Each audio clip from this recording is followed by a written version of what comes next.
document here, the Priv, which is privilege and privacy.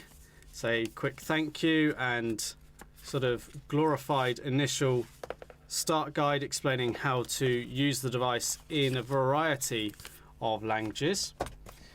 We then get a little card here that gives us 12-month direct support from BlackBerry.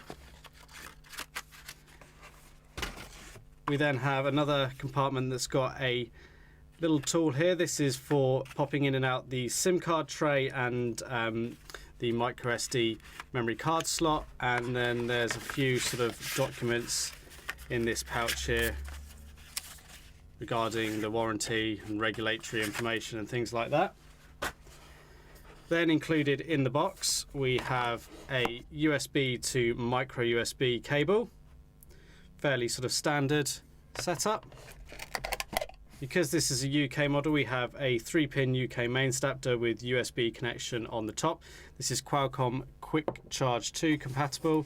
And then lastly, hidden at the back of the box here, if I can get in to that, is a set of headphones, 3.5mm in-ear headphones with inline control. Don't look like your normal really cheap ones, they look a bit better quality. So that's the box contents. Let's go back to the phone then. So here we are then. This is the Priv, and on the front we have a 5.4-inch dual curved edge display. It's got a resolution of 2560 by 1140, which gives a pixel per inch count of 540. Corning Gorilla Glass 4, and it is lovely and bright. Now you can see that we have already set this device up. The touchscreen is your main interaction with this Android smartphone, which is the case for a lot of devices. We've got touch sensitive buttons built into the software. They're not physical buttons on the device. We've got a speaker down here at the bottom. On the right side of the device, we've got a volume up and down key, and in between that is a mute key. On the top is where we have the SD card slot and the SIM card slot and a microphone as well. All of those need the ejector tool to be able to pop those out. It's a nano SIM and a micro SD card that'll take up to 2 terabytes. Of course, at the time of recording, only 200 gigabyte cards are available. On the left side, we have the power button, and you'll also see just how slim this device is. Flip the device over, and on the back we've got the rear camera, 18 megapixel camera with dual color LED flash, optical image stabilization, 4K video recording. We've got the BlackBerry logo. This is a grippy back cover here. It's quite unusual to the touch. The weave in here makes it really grippy, and it's not going to slide out of your hands anytime soon. And then on the bottom of the device, we've got the micro USB port for charging and data connectivity. Got 3.5mm headphone jack as well. And then if we slide up, we have the QWERTY keyboard there, which makes this device really quite unique in the market in comparison to other Android devices available. I can't think of any with a slide-out QWERTY keyboard available at the moment. Now, there's arguments for and against whether it should be a portrait orientation or landscape, but generally speaking, the portrait is going to work better, and that's what BlackBerry are known for with their devices with this keyboard. You have the benefit of the physical keyboard or one on screen as well. Up the top here, we've got the earpiece and a front-facing 2 megapixel camera. Admittedly, that's quite low resolution when you consider everything else on this device. Built into this really slim profile is a hexa-core processor based on a 1.8 gigahertz and a 1.4 gigahertz processor, 3 gig of RAM, 32 gig of internal storage.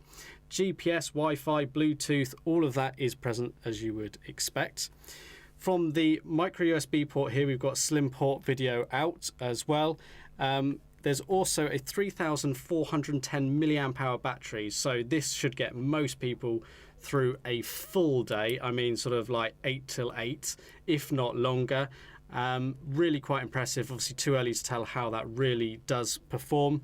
And the whole device weighs in at 192 grams, which is quite heavy, but not when you actually have it in hand. It actually feels well balanced, even with the screen up like so to reveal the keyboard. It's a real good quality, premium feeling device, and it's a lovely blend of BlackBerry hardware engineering with Android.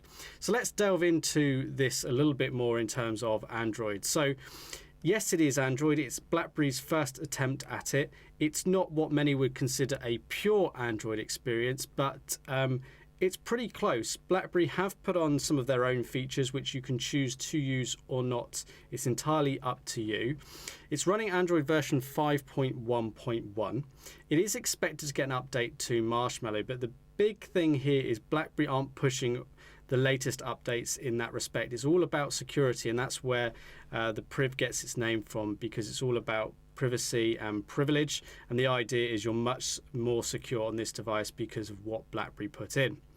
Now, I've set this up very briefly. I haven't had much time to play with it, but if I go into the apps tray here, you'll see some things that are familiar to BlackBerry, such as BBM and BBM meetings, but then you've got your Android apps that you can download from the Google Play Store.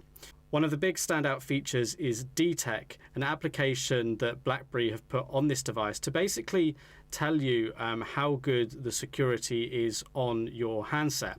So at the moment it's saying fair, and this is where they're trying to give you a little bit more than some of the other manufacturers. It's telling you where you could and couldn't improve. So it's saying a red X there with screen lock, because I haven't got a screen lock on this at the moment. Data encryption I could look at, but then it's got some other ticks here in terms of the operating system and device hardware. Too early really to tell how well that works, but from what I understand, it's pretty good, but perhaps not brilliant. But I expect over time that will improve, and BlackBerry are committed to rolling out all the latest security updates to the device as quickly as possible. So you can scroll through your app tray with all your different apps. You've got widgets, you've got various shortcuts on here, very BlackBerry style, even with all these different shortcuts. You've got your various home screens. What we've also got here, using the edge of the screen, the curved display, is this productivity tool, where it comes out and you've got different features here that you can get quick access to. So be it your calendar, your email, your tasks. Not much on there because obviously again I've only just sort of set it up. Some of you may be used to, with Android devices, swiping up from the bottom here to get to Google Now. Well, you can configure these options. You'll always have Google Now, but you can have the universal search feature from BlackBerry to make searching for all different sorts of things on this device possible. Or you can go here to BlackBerry Hub and you can get your emails that you have. There's loads of settings in BlackBerry Hub, so you can have lots of different email accounts in here. You can have your social media accounts, and you can filter. Whether you choose to use this or not is entirely up to you. Let's jump into the camera quickly. So it's an 18 megapixel camera on the rear. It's not the most expansive of camera apps, but you've got a few different settings. So you've got some different filters here that you can use. You can choose between video, photo and panorama. You can delve into the settings over here and change some of the options in terms of the sort of photo quality, whether your GPS information is there, your video recording. You can see we can go up to full 4K there as well. So a few options of what you need.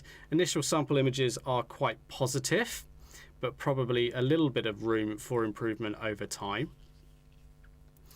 Let's jump into the full Android settings. So kind of standard affair if you've seen a BlackBerry device before, but you've got a few additions in here. So diagnostics, this is for BlackBerry. You can feed back information there if you choose. You've got your standard language and input settings, your accounts. You've got some advanced interactions, so you can have this device have flip to mute, flip to save power, and hold to stay awake, which are nice features. See, a big part of this battery is how big it is, 3,410 milliamp hours. Time will tell how well it really stands up. So at the moment I've had it on 51 minutes. So it should stand up pretty well. Here is where you can customize your swipe shortcuts. So we can see we had the search here originally, but I can change this to some pre-configured ones, or I can open an app specifically and choose which app that is. You can configure the display, so your brightness level, and you can even adjust the color in terms of the white balance and saturation to your liking.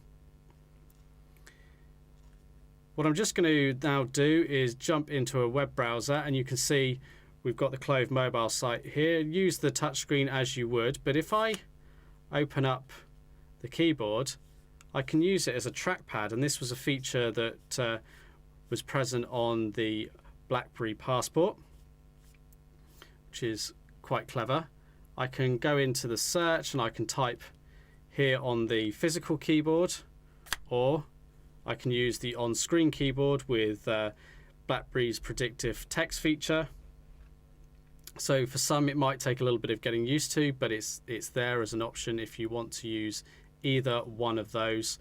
And you can do things such as double tapping on the keyboard to allow you to sort of scroll back through your text and make edits where you like. So just before concluding this video on the Priv, what I wanted to show is how the keyboard compares to some other keyboards we might have seen in the past, and just give you an idea of the sizing. It's definitely smaller than many of the BlackBerry keyboards you may be used to or have seen before, but I thought I'd just show it on video so you can get an idea. So here we have the BlackBerry Passport, so one of the latest generation devices from BlackBerry, and you'll be able to see just how different the key sizes are. So the Passport is going to offer a much better typing experience really, but it's such a wide device in comparison. Although it doesn't look it, you can see there's quite a bit of difference there, and when you transition that across when it comes to typing, there is an improvement to be had there. They're much larger, both in size and height, and give more feedback to you there. So that's just one to compare it to. For a little bit of nostalgia, here's one of the older BlackBerry devices. I think this is the Bold 9000, and you can see how the keys are different. More curvature to these keys here, but perhaps more familiar in size, although slightly different. I think it's fair to say that the Priv might just be a fraction wider on each key, because you can see the physical size of the device differs, but hopefully there you can get a good idea of how the keys differ. So if you have previously used one of the old devices, you can just get an idea of what it might be like yourself. I'll also bring in a Bold 9700. Again, there was a bit more curvature and sweep to the keyboard, but the keys are a similar-ish size. I think slightly bigger again on the Priv because of the width that is available, but hopefully that gives you just a little bit of an idea there. And then just to be slightly different, we've got an old Nokia E series. So this is going back. So you can see how the height of these keys are slightly different. Again, different devices because the width is different, and these devices have all moved on quite a bit over time, but you can probably see how the Nokia key